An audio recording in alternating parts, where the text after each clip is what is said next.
Hello and welcome to Choose a Fi. Today on the show, we have a real treat. We have Devon, who is a 17-year-old who lives in Michigan, who's a 2-year listener of Choose a Fi. His older brother introduced him to the show, and he's been listening diligently now for almost 2 years, which is remarkable. And he reached out to me with just such an interesting story of his life. And really, more importantly, he said, hey, wouldn't it be great to have somebody young on the show to tell their story, but really more importantly, to ask questions, to say, hey, what would this look like if I could get it right from the beginning? And I think that is a really, really important way to look at FI, because there are a lot of us. I know I found FI in my mid to late 20s, and I had already made some quote unquote mistakes. But what if you want to introduce this to your brother or sister, a younger friend, your own child, right? A second generation FI? What would it look like maybe if we could do some optimized things? And I think that's a really, really cool way to look at this. So I'm very, very excited to bring Devon to you today. With that, welcome to Choose FI. You're listening to Choose FI Radio. The blueprint for financial independence lives here.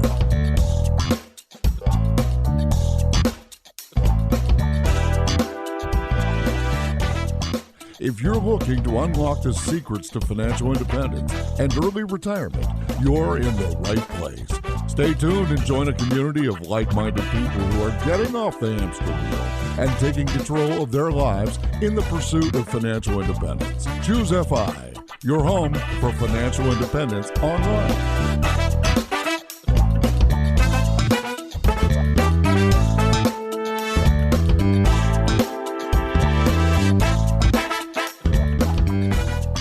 All right, Devon, welcome to Choose FI. I'm so happy you're here. This should be fun. Yeah, thanks for having me on. All right. So yeah, let's get started. So you told me that your older brother was the one who introduced Choose FI to you. How did he go about doing that? So at the time you were 16 years old, right? I was actually 15. Ooh. I was trying to decide what my plan was for college and talking to him about why he chose to drop out. And he now runs a YouTube channel. So talking to him about business. And he suggested that I listen to you guys to learn more about that. Oh, wow. Okay, that's super interesting. So wait, how old is your brother now? I think he's 35, but I could be wrong. Okay, all right, plus or minus. So he's in his mid-30s. So he dropped out of college like years ago. I mean, did he go on like the normal schedule and dropped out and became a YouTube creator?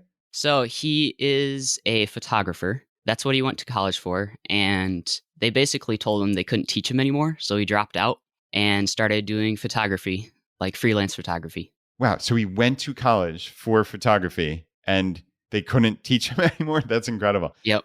All right. So you have a role model then of someone who is living a slightly unconventional life, if you'll call it that, right? Not the cookie cutter stereotypical path, right? So, and now he found Choose FI, obviously at some point 2+ years ago. Is there anything that jumps out to you as his younger brother of like what he's doing that interested you, or maybe something different? Like, are there any fun stories about his FI journey? Well, he currently is living in Italy. Ooh. So he travels the world. That's what his YouTube channel is. And he's been doing that for a pretty long time now. He travels with his wife and 2 kids, and they're now living in Italy. Wow. Okay. So yeah, it might be the understatement of the world to say that he's doing something interesting. That is wild. So obviously, as you can tell, I knew none of these things. So we'll put, I want to check out your brother's YouTube channel. We'll have to put it, I don't know if you know the name of it, but we'll definitely put it in the show notes. Yeah, it's Raising Voyagers.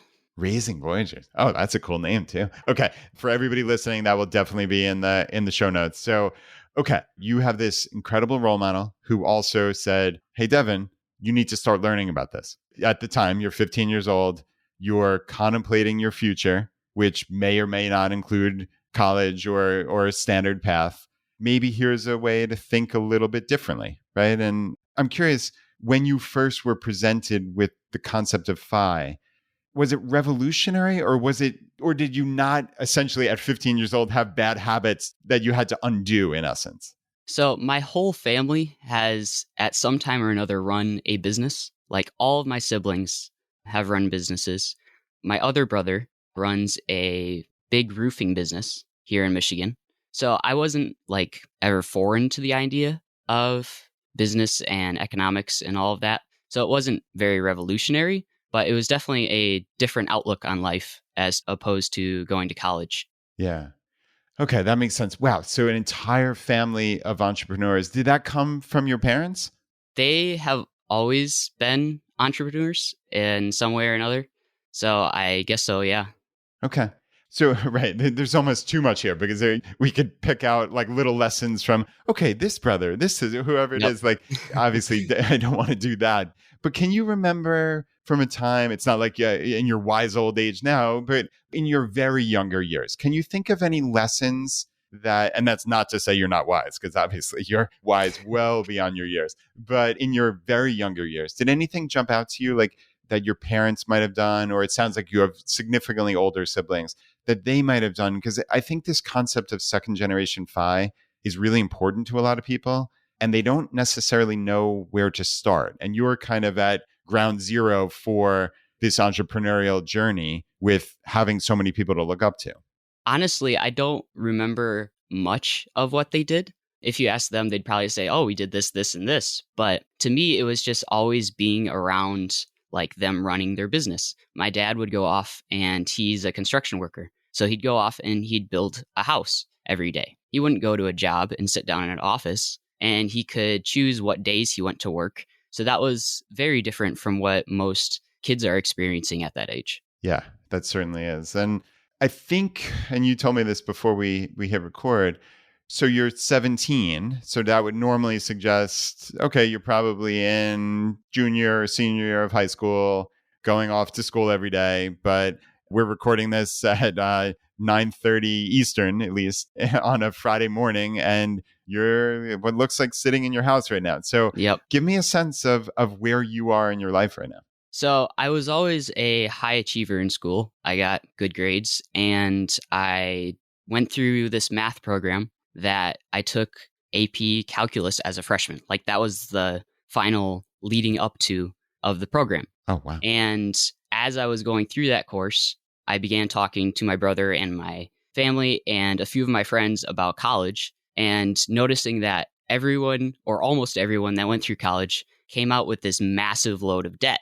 And I didn't want that massive load of debt to have to work through. So just realizing that and then pivoting, I actually sort of dropped out of that class. I ended up getting a D, which was like my first ever below a C grade, which was pretty crazy to me.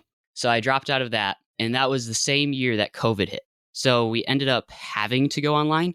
And then after that, it was just a no-brainer. Like, okay, online is like 3 hours of school a week. Why would I go back to this basically part-time job of doing school when I could do something else with my time? Right. Wow. Okay. That is fascinating. So, right. This coincided, like you said, so freshman year of high school, it's 2020. And yeah, you're kind of at this crossroads where you're having this conversation with your brother, you're thinking about the future. And obviously there's this crazy exogenous shock of COVID that has upended all of our lives. And I mean, let's just put things in perspective here. And you're not going to kind of pat your own back, but a freshman in high school taking AP calculus is something extraordinary. I mean, I don't know how many people in your school or your school district were doing that. I can't imagine it was that many because, I was pretty good at math, and I took calculus AB, not even the BC version, in my senior year. And that wasn't a piece of cake. So to do that as a 15-year-old is remarkable. So obviously you have some significant talents. And I think it's really cool that you're thinking outside the box, not just, hey, I can succeed at this, because by any measure you could succeed at that, right? Like you are years ahead. You're a high performer. You could go down all of the normal, hey, you live in Michigan. I could go to University of Michigan, or I could go to an Ivy League school, or you certainly were on a path like that. But I think what's so interesting about the FI journey is the standard markers of success aren't necessarily what we're looking for. And we don't tie our own ego and life satisfaction to these things that are, to a large degree, just signaling, is how I look at it. I mean, listen, I did pretty well in high school. I got into an Ivy League school. I got into Duke. I got into top 10 schools in the country, and I didn't go. And there is some signaling aspect of, hey, look at how smart I am, right? Even, I mean, frankly, for me to say that now, or, hey, I have this degree from X Ivy League school, like there is signaling. And that's a large factor of what value you get from it. But it takes a really big person to say, hey, I think there's a better path for me, right? Because I Yeah. can do this more optimized. And that's not easy to do, right, Devon? Yeah, no, it was a very big decision. My parents were kind of freaking out over the whole thing, as you can imagine. Yeah, I can definitely imagine. Well, tell me about that. Tell me about them freaking out. Because, again, a lot of FI is having conversations with people of, why am I living a slightly different life? So, I don't want to in any ways take credit for these decisions you're doing. I by no means think that Choosify had anything to do with it, because it sounds like it predates it. But still, that's a pretty radical change. And I'm curious, how did you approach that with your parents? Well, the beginning to that was not doing well in the class. And they're like, well, why aren't you doing well in this class? You've done well in every other class that you've taken. We haven't had to do like, oh, do your homework. You have to get good grades on this next test to be able to pass this class. They've never done that with me. So it was kind of a shock to them to see the D grade on my report card. And they're like, well, why did you not do well in this class? And I basically had to tell them, well, I don't think it's useful to me because I'm not going to college anymore. And they're like, well, why aren't you going to college? You wanted to be this doctor. You wanted to get a full ride to U of M. What happened to all these dreams that you had? And I had to tell them, well, I have this idea about financial independence. Of course, I didn't call it that at the time, but I have this idea, and I think that it's going to work better than going to college and getting all of this debt and then paying it off over the next 10 years. And they were very open to that idea because they've had to go through it with all of the rest of their kids. Only one of my siblings has graduated college. Interesting. Now, I kind of want to play devil's advocate or be the parent for a second and say, but Devon, aren't you setting up like a binary construct that might not necessarily be true? Like, because you're presupposing that to go to college means you have to take on debt. Now, I'm not necessarily arguing for college here, but the devil's advocate position is, okay, what if you still went to college, but with your significant aptitude and I'm sure future test scores and things like that, what if you were able to get a full scholarship, maybe not to U of M, or maybe, frankly, but maybe not to U of M, but maybe somewhere else, somewhere in the country? Is it the debt? Is it the opportunity cost of those 4 years? Is it, I don't think it's valuable? Like, let's dive a little deeper on this. It was definitely, to me, the cost of time that it took. I realized that to become a doctor, which was what I wanted to be, it would have taken 8 to 12 years to be a master at what I do, going to college and learning how to do this skill. So that was a huge time. I realized like that's an eighth of my life spent at college. Oh, that's fascinating. Wow, that's like the trump card. That's an eighth of my life. Wow. Yeah, when you think about it like that, because a lot of people think, well, clearly, and let's just be totally upfront here, being a doctor for many people is a calling and they do wonderful work in the world. By no means are we just limiting being a doctor just to the nuts and bolts of money. So I want to get that on the front side of this, but let's talk about the nuts and bolts of money, right? Like a lot of people also do it and put in those years because they're going to make a significant salary on the backside, right? And, oh, I can pay down that debt and I'm going to be wealthy and I'm going to be a doctor. Without any question, there is some percentage of doctors that think that way, and that doesn't make them bad people. That's humanity. There's nothing wrong with that. But like you're saying, there's a major opportunity cost here. There's an opportunity cost of 4 years of college, I guess 4 years of medical school, plus all the additional stuff. So we're talking, 10 plus years, which, as you so aptly said, is an eighth of my life. And only then could I get started in my 30s. And you're, at that point, you're a 15-year-old kid thinking about, wow, I'm not going to get started until I'm 30. Oh, look at this stuff that my brother introduced me to. I might be financially independent by the time I'm 30 if I do this right. And I think that to me is kind of like the rethink. And honestly, Devon, I have a 14-year-old daughter now who is a freshman in high school. She's literally at the point you were when you made this decision. And I need to start thinking about what I advise her. And now she's a perfectly autonomous, brilliant human being who is going to make her own decisions. And what I say doesn't go by any means, but my advice matters. And my advice is, she's going to take it in some way. And I need to think about this. And it's hard. I got to be honest. It's real hard because society says you go to college and that's the path to success. But I know in my heart of hearts that if you got started at 18, making money and saving 50+% of your income, yeah, you're going to be at 5 before you would have gotten started, even probably that first day of making money as a doctor. And that's a tough thing. I mean, I'd love to hear your thoughts on that. I know it's not a question per se, but just what do you think? Well, to me, the biggest thing was if I start before I leave the house, I can save 100%. So everything I make before I leave goes directly into either stocks or some other allocation that I decide is important to me. I don't have to buy food and all the other necessities to live because those are being given to me by my parents. Nice. Wow. Yeah, it's hard to argue with 100% savings rate. That's pretty amazing. So it's funny. It's almost like doing math like to infinity. Doing a phi calculation on 100% savings rate is silly because you're at phi immediately by definition, especially if by definition you have $0 of expenses. So we can't exactly run a calculation on that, needless to say. But yeah, it would be interesting to kind of game out how many years you would have to save, to get to a point where you could live, I guess, on your own at phi with having that 90 to 90, I guess, 100% savings rate. I'm curious. So I know in your email also you told me that you had invested over $10,000 in the stock market. I'm curious, how have you grown that money? I suspect strongly there's some entrepreneurship amazing story or stories built into this, especially with the family that you have. Yes, I currently own and operate 2 businesses. One of them was before I even began to think about this phi journey. My parents came to me and had this opportunity about breeding dogs. And they're like, you can buy a dog and 4 years from now, when they have puppies, you can sell them for what you paid for them. And however many puppies you have, that's what you make. So I was like, oh, that's a good idea. Huh. So I went into debt with them. They gave me $1,000 loan to buy this dog. Okay. And then 2 years ago, she had her first litter and I sold all 10 puppies for what I paid for the original dog. Oh my goodness. So right, in essence, you have a wonderful pet now for $0. So talk me through the loan. How did that work? So it was a very free loan. It was interest free.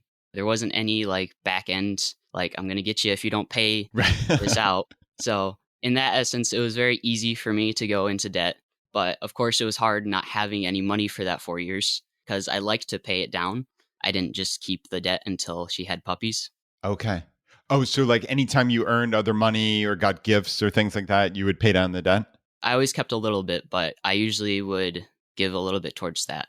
Okay. Now, talk me through did you have like a ledger or something? Like, did you have some kind of Google sheet or how did your parents work that? Honestly, not. We just kind of wrote it on a piece of paper and then stuck it on the fridge was basically how we did business. Nice. So it was always there looking at you. That's funny. So, okay. But now you sold them for what the loan amount was, or was there some profit built into this? Because this is a 4-year endeavor, and I'm not seeing a ton of profit other than having a wonderful companion with your dog. Well, the time frame to raise the puppies is 7 weeks. 4 weeks of that, the mother does all of the work. Okay. So the last 3 weeks, you're doing about 3 hours a day taking care of puppies, scattered throughout the day. At the end of that, you will sell each dog for around $1,000. And she had 10 of them. Each dog. Okay. Devon, I'm so sorry. I missed the most important part. Each singular dog of a 10 puppy litter is going to be sold for what you bought your original dog for. So it's a 10Xer here. Yep. Okay. So however many puppies she has, that's what I make. Oh my goodness. Okay. Wow. Okay. That is a total. So for everybody out there listening and saying, hey, Brad, you got to be quicker on the uptake. I'm really sorry. I missed entirely here. Okay. This is a totally different thing. So now, all right, obviously we're talking multiple years, but yeah, the actual amount of work was minimal. And it's not like having this wonderful dog around the house for 4 years was a problem by any means. Like I said, that's a good thing. Okay. That got your appetite a little whetted here, if you will, for entrepreneurship. Like, is dog breeding is this a one-off, or is this something you might consider in the future? Because that sounds very scalable. Yeah, she currently has had 3 litters. So obviously I'm still continuing it, but it has now taken more of a side role. I could grow this and create a kennel and do it professionally, but to do it professionally, you have to have a certain amount of workers so that each dog, while they're being raised, has the time spent into it to make it a good dog. Gotcha. And I unfortunately know very, very little about that industry, but there's really, what I'm seeing actually is like some discernment here in terms of, wow, you almost certainly could make a living doing that. Yes. Right? I mean, that's like a 6-figure living, I would imagine, based on this early success. And you're saying, oh, no, that's okay. I'm not going to do that, which suggests that there are other better options, right? Again, it comes down to opportunity cost. Yep. I also build tiny houses. So going the complete opposite direction. Oh, my goodness. Yep. Oh, okay. Well, geez, you can't leave it there. I build tiny houses, and he ends the story. That's awesome. Okay, tell me about you building tiny houses. Well, my dad had this idea to pivot from making actual large homes to making tiny houses. And he realized the profit margins were about the same for each. And theoretically, you can make a tiny house in an eighth of the time you can make an actual house. Okay. So I saw that and was like, oh, I have been working with him on these houses. I know a little bit about building. I should get into this somehow. Like, I want a piece of the pie. So I began working with him, learning all of the steps to build tiny houses. So framing them, sheeting them, putting the windows in, doing the finishing work. And throughout that time, I was kind of scheming on how I would get into this. I was like, okay, what am I going to offer him that he's going to give me an actual job or to work alongside him in doing this?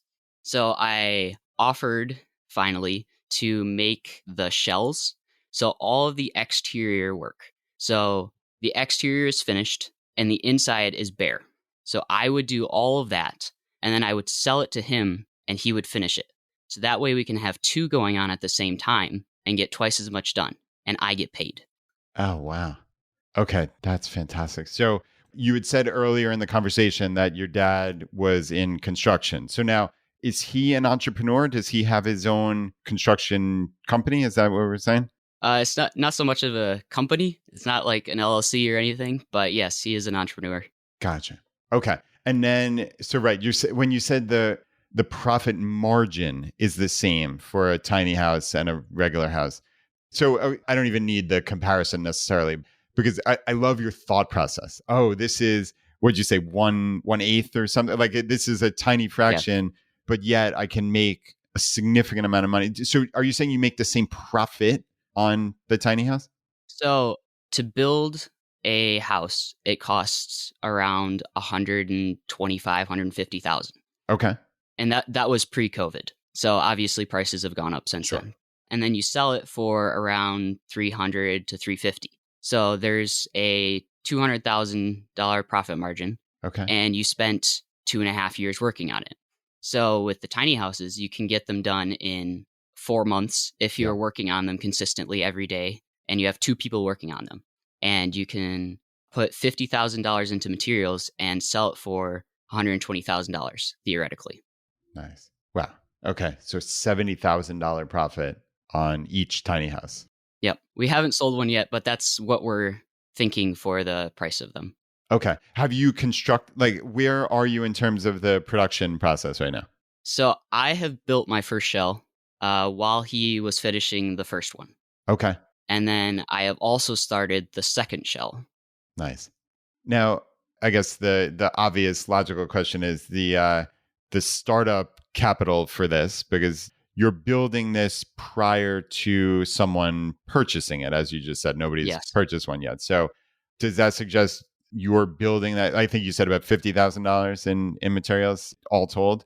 Like, how are you thinking through? Because this is awesome. You're an entrepreneur. You're really thinking through this. Like, is there a point where are you building the entirety of it with all the finishes and everything and just like kind of build based on your own specifications and then you'll sell as is? Or is there a point where, hey, I'm going to build the shell and then we'll rough in X items on the inside, and then the ultimate purchaser can pick some things. How are you thinking about that? Well, his main idea was to just build it and then put it on the market. And if someone buys it, great. Because he doesn't like working with customers. They can kind of be a pain in the butt. Yeah, But I get that. I would much rather have it sold upfront. So when I start building like full tiny houses, when I have all of the skills that I need and the money, then I will probably look for someone who's willing to trust this big of a project to a 17 or 18-year-old. Yeah, but I mean, listen, results speak for themselves. I think that's kind of one of the beautiful things about, I think, like where the economy is going. And that's not to say your point is well taken. Let's be entirely clear. I'm sure there are going to be people who balk at a 18-year-old building their house. I mean, that's just the way of the world. But the nice thing nowadays, it's moving much more towards what can you produce? What can you create? Not who are you? Where are you from? Do you check all the boxes? And I think that is just a really empowering thing for people all across the country and all across the world. And I think that's one of the many positives of just the internet in general, right? Is it's democratizing knowledge and it's democratizing the ability to get work done. So that's pretty cool. But of course, your point is well taken. But again, once you have that first one built and you've sold it and you have a happy customer and you have a testimonial and people know you're for real and you have pictures of what you've done, then it comes down to, hey, what can you create? What's the craftsmanship? Not that you're a 17 or 18-year-old kid, which is, just like a limiting way of looking at it. I know we're using that language here and I'm kind of using it intentionally, like as a contrast to a large degree, because it's easy to limit in your own mind or in other people's mind, oh, that's just a 17-year-old kid. But that's ridiculous because 17-year-old humans can be extraordinarily bright, mature people who, I mean, just people listening to you here, the way that you're thinking through this entrepreneurial journey is light years ahead of where most people are, frankly. So I think to me, actually, the best part so far is the fact that you saw the success with the dog breeding and you saw that it could be a 10x and you still said, there's got to be something better. There may be something I want to do more or a better use of my time or capital or, oh, that's going to be too labor intensive. I'm going to have to hire too many people. Like that's the way a business builder thinks. That's not the way somebody who's like in a scarcity mindset of, oh, I need to earn money right away or look at how great this is. Like that's wonderful. So, right. The question I was going to ask before is the $50,000 for materials. I'm assuming that has come from a loan from your family or a loan from a bank. And did you go into business with your dad in that regard? Yes, I did. So the deal we had is I had $9,000 at the time from the dogs. So I put that into the business. I invested in the materials. And then on top of that, he gave me the loan for the rest. And it was set at 15% APR, I think. So however fast I finished it is how much interest I'd rack up on the loan. And that would come out of the final payment, which was $10,000. Okay, that makes sense. And when will this be finished? And I guess most importantly, when and how are you going to go about selling it? Like what does the market or marketing look like for that? So the tiny house he's building, we'll probably sell it on Marketplace or some other selling app or website. But the shells that I'm building don't really fall into that because I already have a buyer. He's buying them from me. Oh. So I already have a buyer set and I know exactly what I'm getting paid. So there's no like risk on my end. I'm just kind of worried about, are we going to be able to sell this tiny house for what we think we're going to get? And are we going to be able to continue this? Gotcha. So that's the main problem right now. Okay. So Devon, this is starting to take shape for me now, which I think I missed a little bit. So, right. You are creating the shell. I think you told me it's going to be about half of the cost for the entire project. So it's about $25,000 or the cost for the shell. You took your profit from your dog breeding and put that as a down payment to your dad on the 25. And then the rest is that loan, which you're paying an interest rate back on. But what's interesting is, right, he's actually purchasing the shell from you at, you said a $10,000 profit? Yes. Yep. Okay. And right. So I'm trying to piece together what what we've said here. So right, as soon as this is done, you get a $10,000 profit. Now, presumably, when your dad is able to then sell it, because he's going to finish it and sell it, and the rest of the profit, which sounds like it's somewhere in the $50,000 to $60,000 range, will be his, but he's taking on most of the risk. Yes. So as soon as you can prove that he can sell these things, then you can probably keep pumping them out, right? Yep. And how long does it take you? It takes me about 5 months when I'm working by myself. And that's not working every day. I find it very hard to motivate myself. So that's like on average 4 hours a day working. Gotcha. So if I were to work consistently 8 hours a day with another person, then it would take, in my mind, a month and a half to finish them. Okay. It sounds like you're building this incredible talent stack. You know, that's the phrase we've used for years here. And I know Jonathan created talentstacker.com, which has a whole bunch of different things, including now working with Bradley Rice on the Talent Stacker Salesforce career development program. But the phrase talent stack is something we've talked about dozens of times here on the podcast of, hey, what are all these skills that I can build in my lifetime? And they might not seem connected necessarily, but what if I was in the top even 20% in the world? You don't have to be world class. I mean, top 20% is not that hard in the cosmic scheme of things, but in a variety of different things. And you've already told me in a 30-minute conversation that you obviously have a significant math aptitude. You have been a dog breeder. You are building tiny houses, and you're a financial independence aficionado at 17 years old. I mean, that in and of itself, and clearly, and not to mention the entrepreneurship and the way that you've already thought through and seen how businesses work. I mean, that's a talent stack that most people wouldn't have at 50 or maybe ever, not less at 17.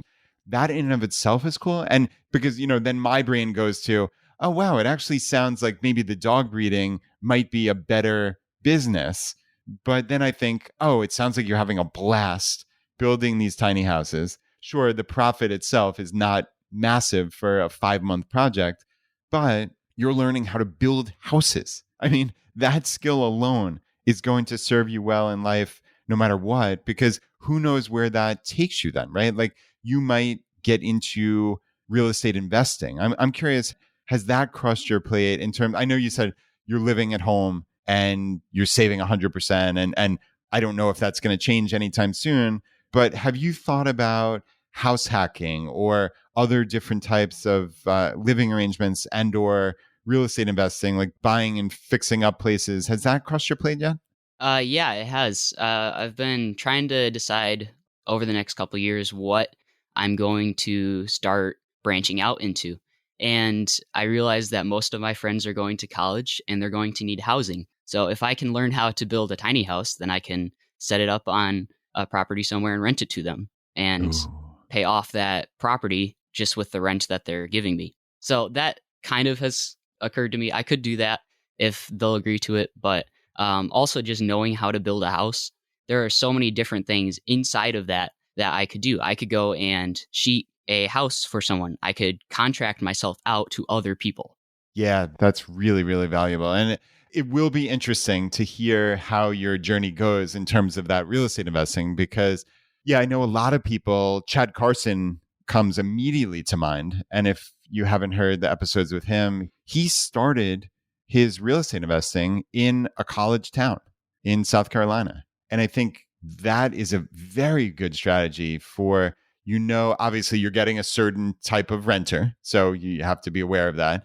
But you're getting people who need housing desperately and who also are looking to potentially pack in 3 to 5 plus people into one house. So, I mean, if you're at a position where you understand that concept of, that might not necessarily be house hacking because you might not be living there, but in essence, if you could buy a house and there are 4 bedrooms and rent 4 bedrooms for even, I don't know, I'm just making up a number because of course it depends on where people are living and such, but $400 or $500 a month, well, at $500 a month, that's $2,000 a month. The mortgage, depending, again, of course, it's very localized, but if there's a profit on that and somebody's paying down your mortgage year after year and there are consistent renters because it's a college town and your house becomes known as, hey, this is a reliable place to rent from, well, you're in business, right? And then you can, one of those houses turns into two, turns into 10, and all of a sudden you have a thriving real estate business, which may or may not include tiny houses, frankly. Like that's cool to think about it. And I can envision a community of tiny houses. That's just this neat little kind of co-housing community. Like that's an awesome concept, but it doesn't even necessarily have to go quite that far. It could just be more traditional if you wanted it to be. My parents actually own two not tiny houses, but houses in Cedarville, Ohio, and rent them out to college students. No kidding. Yep. Oh, wow. So, oh, goodness. So, hey, listen, every idea that I have is your family has already beaten me to the punch in some way. That's incredible. So, have they owned those for a long time? Yes, they have. They bought them when my sister, which she is the oldest, when my sister went to college. Okay. Was it done a la house hacking? Did she stay in one of them and then her friends stay in other bedrooms? Yeah, pretty much. They fixed them up and let her stay in one and her friends stayed in the other. And then ever since, they've just been rented out.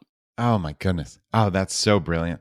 That is so brilliant. I'd like to believe that I will, if my kids go to college, which I suspect they will, that I would do something quite that smart. That's like I struggle, Devon, and this is funny. I struggle with having these ideas and wanting to be super optimized and wanting to do different things, and then alternately living a kind of cookie cutter standard existence sometimes. So like I have these warring factions in my own brain of, man, wouldn't it be cool to do that? And then I see people like your family doing this and it sounds amazing. And that's neat. I wonder, have they ever contemplated, so it sounds like your sister is significantly older. Have they contemplated buying more than the two? Or like, I guess that's where I'm curious. It sounds like your family, again, has this amazing talent stack of things, but it doesn't sound, and again, I don't know them. I've only talked to you for 45 minutes, but it sounds like they dabble in a lot of things, which is awesome. But have they ever like dove in on any of that and said like, oh, this is the winning strategy. I'm all in on this. I'm going to get 30 rental houses. Well, that's the real kicker, isn't it? My dad learns a new skill basically every week. Like he'll come in and he's like, look at this cool knife I made out of metal. And it's like, well, how'd you do that? He's like, I learned it on YouTube. So it's not about learning lots of skills. It's about choosing the right one. And that's kind of what we're still working through. We seem to branch out into everything and make enough to keep doing what we're doing, but we're not like hitting a home run on any of them, or not quite yet, I should say. Not quite yet. Yeah. And it sounds like a pretty cool life that your family has carved out here. So let's not discount the fact that learning new things and your dad coming up with some wacky new way to make a knife or something, like in his newfound skills or whatever it is of that week. There's a lot to be said for that. And I don't want to discount that. I was actually listening to one of my favorite podcasts is called My First Million. And the guy, Sam Parr, actually, when we were recording this in January 13th, they came out with an episode today. And he said this quote that just hit me, which is, most people don't live life intensely enough. So most people don't live life intensely enough. And that's not saying like jump off cliffs and do crazy stuff, like dangerous things. It's just most people aren't doing cool things. Even those of us in the FI community often, like, sure, we're doing different stuff in the sense that we're living a little counterculturally, we're living a little more optimized, but like, are we out there learning new skills or trying new things or doing something different that like excites you a little bit? Or like Dominic Cortuccio, my good friend and guest on the podcast so many times, he says like, are you doing something that makes you throw up a little bit inside your mouth? Like, and it's kind of a nasty visual, but like just that little bit of excitement, that the unknown, the can I do this, that little fear. It's just when you're out of your comfort zone, I think there's a lot to that. And again, I don't know your parents, but it sounds like they're imparting that on you. And like you said, maybe you haven't hit that home run yet, but goodness, like thinking about all this stuff, especially at your age, and having the seed capital to do this, I suspect when you find that thing, you're going to go all in on it. And that's one of the cool aspects of of understanding business and understanding, okay, how could I scale something? And, it's funny because I kind of rag on being a CPA a lot. And I have said so many times that I didn't exactly love my career, right?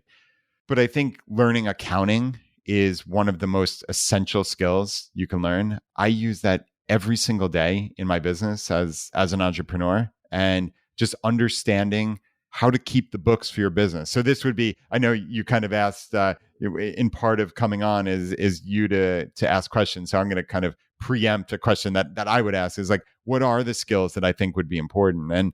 And for me, just basic understanding of accounting, being able to not be scared of the books for your business, understanding just simply oh, there's nothing scary here. I just look at my bank account, my business bank account. I look at my business credit card, and I just jot down all the things that are happening. And I just create an income statement basically of, oh, this is all the cash that came in and out. What are the transactions that occurred? And then, hey, what if that was income? What if that was expenses? And when you have some visibility into your business, it gives you some agency that I think a lot of people just kind of, again, throw up their hands and say, oh, my accountant's going to do that. That's too complex for me. And I just think that's so limiting when, frankly, we could get off this recording. You could go over to what I imagine is Khan Academy. I'd be shocked if they didn't have an intro to accounting course, and take an accounting course and learn basically all you need to know for life for accounting. You don't need to know the complex stuff on mergers and acquisitions. I mean, nobody uses that. It's almost akin to mathematics, right? Yeah, sure, 1% of the population uses calculus, and it feels great to know it, but it's 1% or less. It might be a tiny fraction of that. But you know what you use all the time? You use basic arithmetic. You use estimating. You use algebra. I mean, algebra really helps a lot. Obviously, builders, you use geometry all the time, right? Those are actual useful mathematics skills. And I would advise everybody to be able to estimate. I know it sounds so silly because we learned that when we were really, really young, but a lot of people can't just say oh, that costs $239 and it's 10% off. What 10% would be, not less what the 90% would be less. If you can just roughly do that in your head, that's a skill. Those things add up. I know it sounds silly, but I find, and that's my one piece of advice for most people with math, is being able to estimate is just a critical skill. So I know that was kind of a random tangent, Devon, but the accounting part is the real important thing that I would pass along. Yeah, no, I'm actually trying to decide whether I should take a college accounting course through my school because they offer it.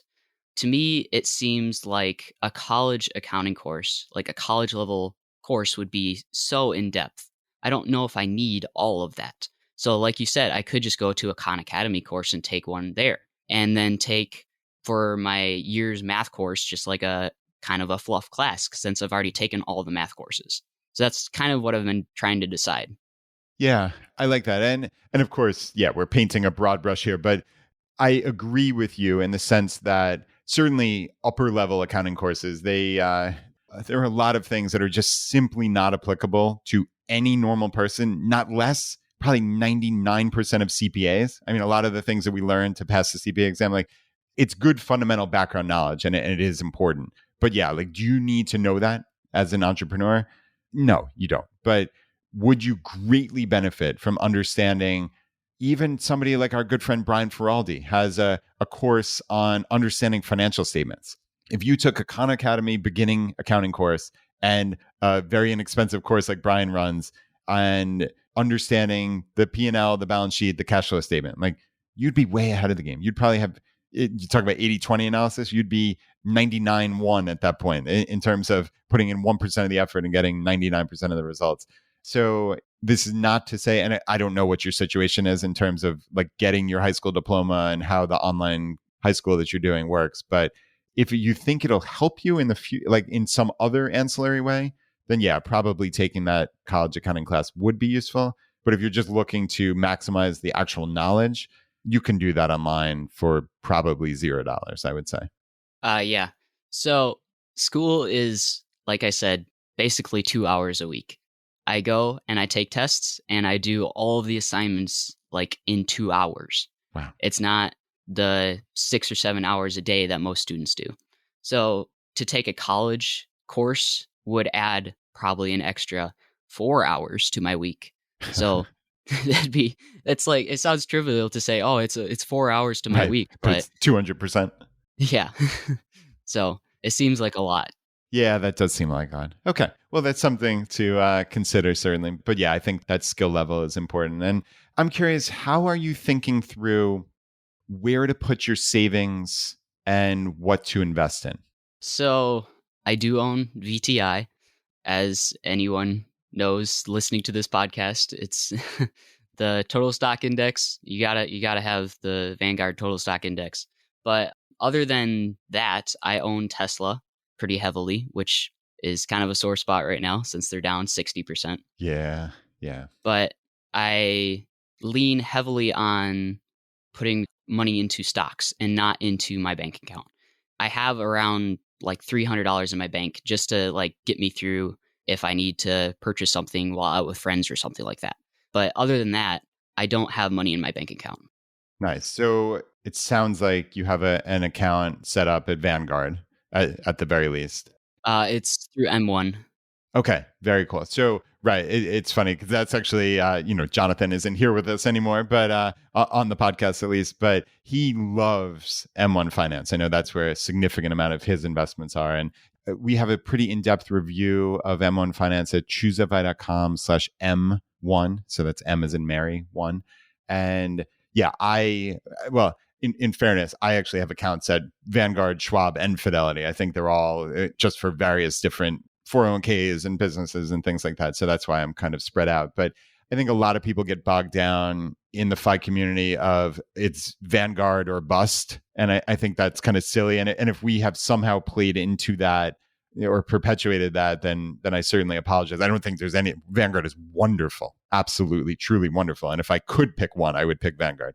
But I just want to be clear to everybody out there that, yeah, this over infatuation with Vanguard and VTSAX, I know you mentioned VTI, which is actually, to me, a more optimized version because that's a exchange traded fund. So an ETF, which really mutual funds and ETFs are substantially similar. There's some minor differences, not least of which is the ETF you can actually buy and sell within a day. Whereas a mutual fund, it settles at the price for that day after the close. So that's both a good thing and a bad thing, I guess. Like, A, you know what price you're getting specifically at that moment in time, like buying a stock, but you can also sell it in a flash, in a moment. I don't suspect that's something that too many of us are going to worry about, but there are some minor differences. But yeah, I like that you point out VTI. So yeah, that's the total stock market index ETF, right? So not index. I'm getting caught up in my own terminology. That's a total stock market ETF at Vanguard. And yeah, I mean, I think the way I look at decisions is what's going to give me the highest likelihood of success over the long term. So like, what are the little things I can do? And especially for somebody like you who has it, I mean, legitimately, this is not hyperbole. You have a 70-year investing lifetime, right? 70 years, which when you talk about the power of compounding and how many times money doubles over a long enough time period.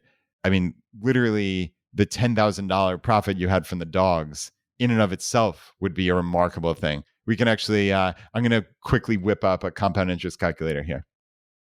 So what's funny, I quickly paused this and went to NerdWallet's compound interest calculator. The investment time span, the maximum is 50 years. I kid you not, Devon. So you have quite literally broken the model. But with an initial deposit of $10,000 over 50 years, it gets you to almost $540,000. And now we expect at an 8% return, we expect our money to double every 9 years. So that's the rule of 72, as they call it. So for everybody out there, just a really quick back of the envelope way to calculate your investment compounding is to just literally take the number 72. Now, I suspect there's reasoning, but the math works. So we don't need to know why this works. And you divide it by your expected annual return. Okay. So we use a rough 8% estimated annual return just here at Choosify generally. So 72 divided by 8 gets you the answer of 9. And that's the number of years it will take your money to double. Okay. So this works for anything. If you had a 12% annual return, it would take you 6 years to double. Okay. So, and again, it just, the math holds. But I guess that means, Devon, you would actually have at least 2 more doubles since we're talking about 70 years. So 540. So let's just round to 550,000. So one more double gets you to 1.1 million. A second double gets you to 2.2 million. And then you've got a couple years there left over. So you're probably talking $2.5 million is what you would have just from that $10,000 of profit from your dog breeding, which is a wild thing. So I'm trying to kind of layer in like all these little things because I think this episode will be hopefully applicable to a lot of people your age who maybe other listeners say, oh, I could send them this episode. And that rule of 72, the understanding of compounding and how quickly your money doubles. Like these are fundamental life skills because that's what's wild about having that time is like that 70 years, you got an extra 2 doubles from the longest time span that that NerdWallet thought you could possibly do this for. So it went from 550,000 roughly to well over 2.2 million, which is really, really crazy. And why we say that really the best time to start investing is today, no matter what that today is for you. And that's not to say to anybody out there listening who's not 17 that this is all over for you. That's not the case at all. It's just the best time to start investing is today because it gives you more time to let compounding take hold. So I know that was kind of a long monologue here, Devon, but hopefully that was useful. No, yeah, it was. I knew about the Rule of 72, obviously, from listening to this podcast and taking other personal finance courses. So it was a good refresher, but yeah. Nice. That's super cool. Yeah, that's a good one. So I want to throw it open to you certainly for questions, but in telling your story and kind of talking through all these lessons and the talent stack and understanding business and ways to think differently. And now we're talking the investment options and rule of 72 and compounding. Like, I think we've layered in a lot of things here. The house hacking we talked about. Like, if I were talking to not the optimized Devon 17-year-old, but just a regular 17-year-old who maybe has never known anything about FI or even personal finance. I mean, to me, a lot of those lessons are what you would talk about. It's don't go into debt, right? If you can avoid it. If you can avoid going into debt on a car loan, which to me is just a terrible way to spend money personally, to not try to keep up with your friends, not, hey, I'm some big 18-year-old or 22-year-old and I need to live in my own apartment for $1,500 a month. I know I lived at home after I graduated college, and it was the single thing that jump-started my FI journey more than anything. And it sounds like your parents are doing the same for you. And if you have that, obviously I understand that's privileged position for us, but if you have that opportunity, man, that saving at a young age can just make a massive difference, as we showed with that compounding, right? Have a significant savings rate. Don't give in to lifestyle inflation. How can you start saving young and make it a habit where if you just say, this is like an absolutely sacrosanct thing that I'm going to save X percent, 30%, 50%, whatever it is, and you start putting that money away. And when you start making a nice income and you put into your 401k and you get the 401k match, and that lowers your taxable income while you're at it. Or if you're at a lower income and you want to consider a Roth IRA, which is something great to consider for just about everybody because you can take out the contributions, though I wouldn't advise that, but it's nice to have that option. So all of these little things, Devon, I think it's painting a picture of how do you succeed at FI when you're starting and you haven't already made mistakes that most of the rest of us have already made. So anyway, that's my background. But yeah, what kind of questions did you have?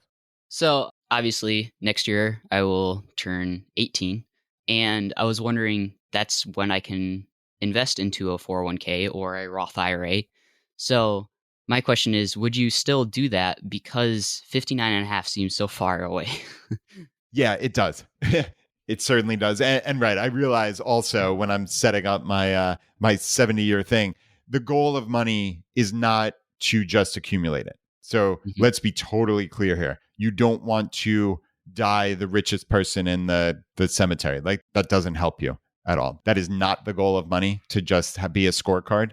It's really to, and I'm kind of paraphrasing from the author Bill Perkins, who wrote the book Die with Zero, which I absolutely find fascinating and has really changed my thinking significantly recently, is you're optimizing for net fulfillment, as he calls it, right? You're trying to live a good life. And clearly, part of that is being financially responsible and not having to stress about money, right? But if you're just trying to say, oh, I'm going to be the richest 87-year-old, which is what I set up for you with a 70-year investing time, then that's not exactly the goal, right? Like you wouldn't trade places with Warren Buffett for all the money in the world, for all of Warren Buffett's money.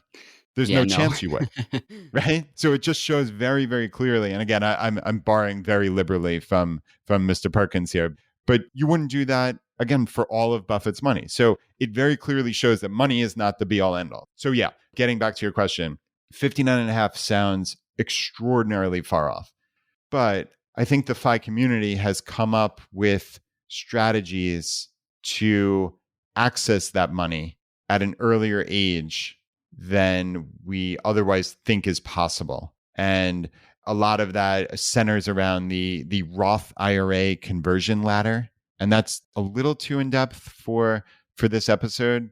But if you Google, and hopefully we can find the episodes where we talked about it and put it in the show notes. But just very quickly, if you Googled Choose FI Roth IRA conversion ladder, both you, Devon, and the listeners out there, we have multiple segments on this where we go in depth. And we had way back when, I think, with Jeremy from Go Curry Cracker. So I think it was like episode 18 or 18R or something like that, where in essence, there are ways to use the superpowers of FI, which is, okay, since I have a significant savings, and maybe when I reach that point of financial independence where I'm not earning any more money, and that may or may not happen, frankly, especially if you're this entrepreneur who wants to do this for life and build new businesses, this might not be applicable.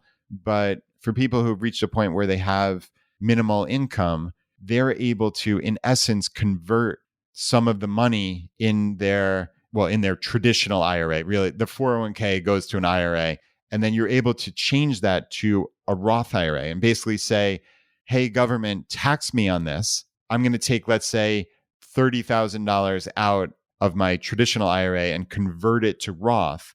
That's a taxable event. And that all that 30,000 goes on your tax return. But let's say this is 20 years from now and you're married and you have the standard deduction, and probably by then it'll be well over $30,000.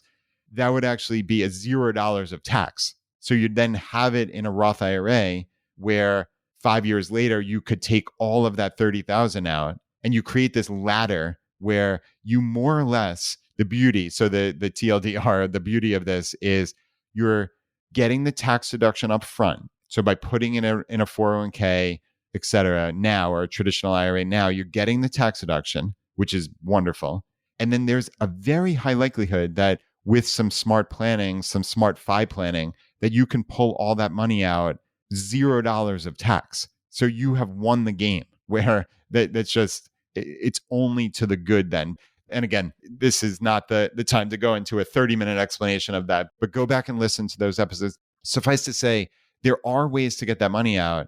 And even like Brandon, the Mad Scientist, has an older article, basically just saying like, it might not even be the worst idea in the world to take a 10% penalty on early withdrawal. If you just consider that part of your tax rate, then you might still come way ahead of the game. So don't think that money is locked. And I'm not necessarily advocating that, certainly not for everybody. It's situational. But if you think that money is locked up, lock and key until you're 59 and a half, that's not true. And yeah, for me, it's like control what you can control. And if you can control that tax deduction now, then you very strongly consider it. Now, just my final word on this, because this really is an important question, is if you're in a low marginal tax bracket now, like let's say all of your income was just that $9,000 or $10,000 you made from the dog breeding. Well, a lot of that, especially once you turn 18, you're filing your own tax return and you get the standard deduction, your tax is going to be zero. So in that case, putting it into a traditional 401k or IRA is going to net you $0 of tax benefit today. So therefore, it probably would make little to no sense to do that. And then you might prioritize a Roth option, so a Roth contrasts with a traditional. In that traditional, you get the tax deduction today. So that gets removed from your taxable income on this year's tax return. Whereas the Roth options, it's actually after tax money. So you've put that on your tax return as income. But if your tax rate and your income is low enough and you're paying either $0 of tax or minimal tax, then you're getting the best of both worlds in the sense that, yes, this is taxable, but I'm paying no tax on it. And then I'm just going to contribute it to a Roth 401k or IRA, and then it grows tax-free forever. So that's a cool option as well, which is why there's some nuance to every person's situation on where they are in their life, where they are with their income and the tax brackets and such. So I can't give blanket advice, but I've given you broad enough advice that I think it's a very good starting point. And my final word is that if you are at a company, and it looks like you're personally going to be an entrepreneur, but if you're at a company where there's a 401k match, yeah, of course. And that's very hard to pass up because that really is in essence 100%, just 100% return on your money. I would have a very hard time turning down a 401k match personally. Yeah. So I had considered the Roth IRA option if I was still under the tax bracket, but I expect to be higher in the next couple of years as long as tiny houses go well. I recently hired a young guy to come work for me. So we've been working together and it goes so much faster. Nice. So if I can get in a place where I have someone lined up to buy it and I have the money to put towards it to buy the materials, then I expect to be at a much higher tax bracket. Gotcha. No, that makes sense. And yeah, that's just another part of living a FI life and just being smart with your finances is situations change. This is for all of us, right? We cannot just set a plan and think that that is what's going to happen for the next 50 years. So I would say just keep on top of this, but keep that in mind that, okay, this is going to depend on where I am with the tax brackets and then I can adjust my strategy therein and thereafter, I guess. But for me, the way that I personally approach it is I like to control what I can control, which is why I'm big on getting my tax deductions today. So I have a health insurance plan that enables me to put a HSA. So I max out my HSA because that's a tax deduction. I max out my 401k because that's a current tax deduction. And then I think, okay, I'll have more options when it comes time to pull this money out. And maybe I'm earning $0 then. I don't have any businesses. I'm earning $0. And then I have some flexibility with pulling this out because basically I only have to pull out enough to cover my life expenses that year, which is a really cool thing. So you don't need, like a lot of people say, oh, I need $100,000 a year, $150,000 a year to cover my life. But they don't realize a lot of that, especially for people in the FI community, it's savings. You have to have a significant savings rate in order to reach FI, period. And you're going to have a higher marginal tax bracket and ultimately effective tax rate when you're making more money like that. So I think your actual need to cover your life expenses are dramatically lower. So that gives you more flexibility because if that's all you have to pull out of your retirement accounts each year, and like I said, let's say it's $40,000 and the standard tax deduction covers most of that, well, your federal tax liability is going to be minuscule. And just a couple percent on that $40,000, that's pretty hard to beat. If you're living and all your tax rate is only a couple percent, that's a remarkable thing. So I like controlling what I can control and having more flexibility down the road, which is also why I know a lot of people are huge on like dividend stock investing. And I don't love that for a bunch of reasons, not least of which is I think it's not your greatest like long-term wealth builder, frankly. But I think more importantly, it gives me fewer options because a dividend is a taxable event and that goes on my tax return. And it's like, okay, well, what if I didn't want that taxable event? What if I would rather just keep the money, let's say in a Berkshire Hathaway who doesn't pay a dividend and let that grow and then I can sell shares of stock as I see fit, which is controlling what I can control. So anyway, that's a deep dive into how I think about investing. But I think that's useful and important because, again, every person's strategy is different. Like, for instance, you bought Tesla stock, right? I know we can dive into that a little bit, but I know Brian Feraldi, who we've had on many times and is a very intelligent man, is huge into individual stocks, Tesla and Netflix being two of the big ones. So there certainly are people who pick individual stocks. That's not kind of my strategy because I don't think that's going to lead to the highest likelihood of success over that 50 plus year investing lifetime. I think it's just too difficult to get right. But obviously, people get enjoyment from it. And there are people who have the ability to pick individual stocks. Yeah, I mainly did it to learn what causes the stock market to go up and down, and specifically with one stock. So when you're looking at an ETF or an index fund, it's about the total stock market. So what causes the total stock market to go up and down is a lot different than one singular stock. So the loss of, I think it was like $1,500 didn't really hurt that much. Like, I can sit there and laugh at it. Like, it wasn't that big to me. Because I'm only 17, I can start over if I lose everything. If I lost everything tomorrow, it wouldn't take me that long to get $10,000 back. Yeah, that's a great outlook. So right, even as a learning lesson, that's probably money well spent. And it's funny because you said, why does the stock market go up? And I literally was just talking about Brian Feraldi, so I would have to mention his book, which is literally called Why Does the Stock Market Go Up? So you can find links for that at choosefi.com/Brian, BRIAN, or /Feraldi, whatever you want. It's easier, Brian.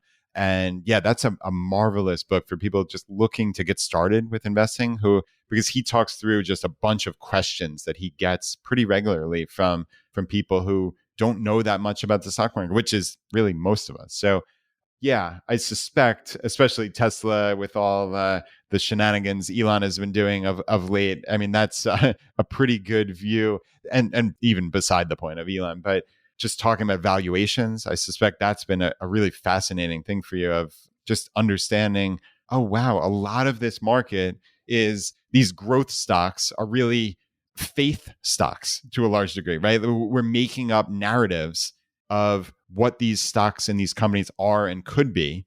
And then sometimes actually what's most fascinating is, like with Tesla in particular, the reality is they've had some pretty profitable quarters recently.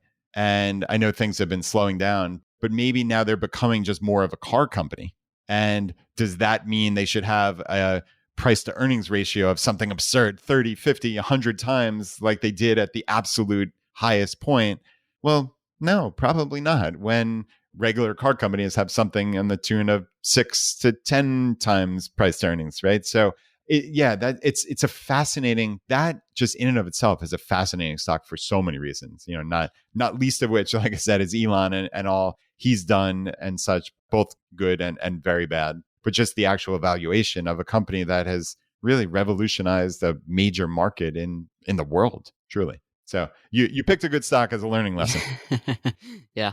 I'm really heavily invested in my church, and we have these like quarterly business meetings, and my friends will always like groan and roll their eyes like, oh no, we have to sit through this again. But I'm like rushing up to the stand and taking their paper that has all their finances on it and looking over it. And I always get excited when those days come. It's kind of interesting. That is really cool. So that's the financials of the church that they share? Yes. Yep.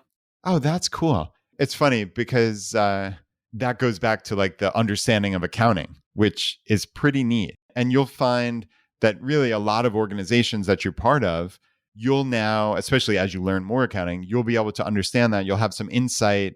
I think back to my first apartment that I owned on Long Island, New York, was a co-op apartment. And there were financial statements for this association. And really, they owned, I guess, the underlying land. So it was a big deal. It wasn't just like an HOA. It was a big deal. And when you look at the financial statements, you can actually understand, oh, maybe this is not in such great a shape as I'd like it to be, or there's a loan coming due, or, I'm just making this up in this particular case. But you see things like that, and other people wouldn't necessarily be able to see it. And ignorance is not bliss in that regard. So you can see it at your church in terms, you can see it. I think about like my local pool, because we're members of an organization, there are financial statements. You can look into all these things. So that goes back again to why I would suggest, I think that's really, really important knowledge that will carry with you in so many aspects of life. Yeah, I agree. All right. So Devon, this has been amazing. I really, really appreciate you coming on. I appreciate you reaching out to me. And you've written to me a couple of times over the years, over the last year and a half. And it's fun to watch your story. And I'm just blown away by your thought process, how deeply you think about this and just about life, about FI, about entrepreneurship, about the talent stack. It's really, really remarkable. And I know it's not easy to kind of pat yourself on the back, but just know that this is really impressive and you got to just be a lifetime learner. And it certainly seems like that's the path you're on. And I love how you framed even that temporary, the loss, if you will, the paper loss in Tesla of like, even if blah, blah, blah, even if this goes to zero, this was a great life lesson. I mean, that kind of resilience, a lot of people would say, oh, I lost 20% in a couple months. This is a scam. I'm out. Right. And put the money under their mattress or do something ridiculous. And I mean, you take the exact opposite tact of, wow, this is a learning lesson. It's really, really impressive. And yeah, I just can't wait to follow your story. Hopefully you can come back on the show and maybe in a couple of years and we can touch base. But I think this is valuable for a lot of people out there who are trying to think about, how do I get started with FI, no matter what age, not least of which for people your age, plus or minus a couple of years. So thank you very much for coming on. Yeah, no, it was really fun. And I think I learned quite a bit. So thank you for having me on. Yeah, you bet. Thanks again.